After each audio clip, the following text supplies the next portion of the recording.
గారి భార్యను. మా ఆయన 6వ డివిజన్ నుంచి పోటీ చేస్తున్నారు బీజేపీ పార్టీకి. ఇప్పటి వరకు నరేంద్ర మోడీ గారి నాయకత్వంలో మన దేశం ఎంతో ముందుకు దూసుకుపోతుంది. యువతకు ఆదర్శంగా ఉంది మన దేశము.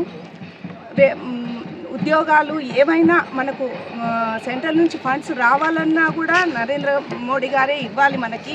బీజేపీ పార్టీ మనకు అన్ని విధాలా సహకరిస్తుందని నేను అనుకుంటున్నాను.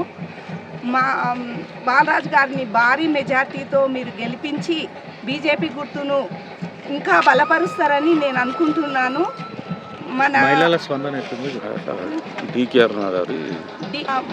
బీజేపీ పార్టీలో డికే అరుణ గారి నాయకత్వంలో మన పాలన చాలా బాగా జరుగుతుంది.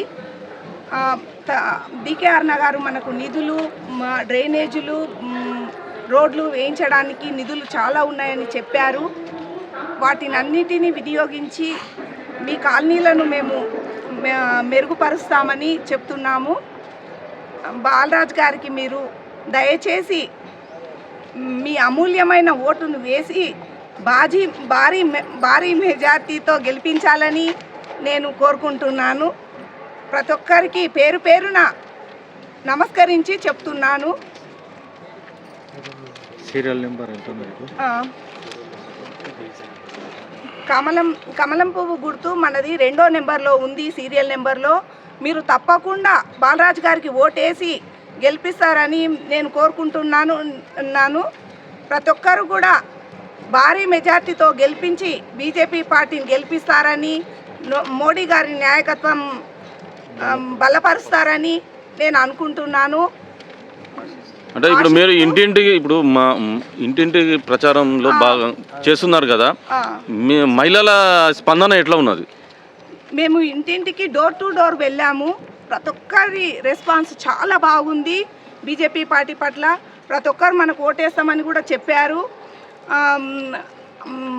ఆడవాళ్ళు కానీ మగవాళ్ళు కానీ అందరు రెస్పాన్స్ చాలా బాగుంది. ఎందుకంటే ఇంతకు ముందున్న పార్టీలు టీఆర్ఎస్ కానీ కాంగ్రెస్ పార్టీ కానీ ఏం చేసింది అన్నది వాళ్ళకి తెలుసు, మనం చెప్పనవసరం లేదు. అందరూ చదువుకున్న వాళ్ళే, అందరికీ సమాజంలో ఏం జరుగుతుంది అనేది కూడా తెలుసు.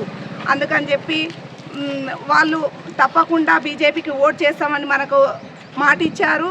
తప్పకుండా వేస్తారు, బీజేపీ పార్టీని గెలిపిస్తారు, బాలరాజ్ గారికి భారీ మెజార్టీతో గెలిపిస్తారని అనుకుంటున్నాను.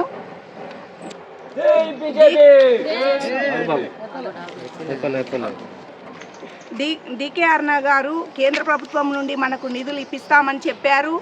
తప్పకుండా మనకున్న నిధులతో మనము ఈ కాలనీని మనం నిలబడ్డ 6వ డివిజన్ను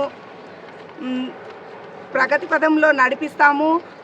అన్ని వాళ్ళకున్న సమస్యలను తప్పకుండా మనము ఇంటింటికి వెళ్ళి, ఈరోజు మనం ఓటు ఎట్లా అడుగుతున్నామో మనం గెలిచిన తర్వాత కూడా వాళ్ళ ఇంటింటికి వెళ్ళి వాళ్ళ సమస్యలు కూడా తెలుసుకొని వాళ్ళ సమస్యలు తీర్చే ప్రయత్నం మేము తప్పకుండా చేస్తామని నేను బాలరాజ్ గారి భార్యగా ఆయన వెన్నంటి ఉండి ఈరోజు ప్రతి డోర్ వెళ్తున్నాను. నేను చాలా కష్టపడి, నాకు వాళ్ళు ఏంది ఒక్కొక్కరికి ఒక్కొక్క సమస్య ఉంది, ప్రతి మనిషికి ఒక సమస్య ఉంటుంది.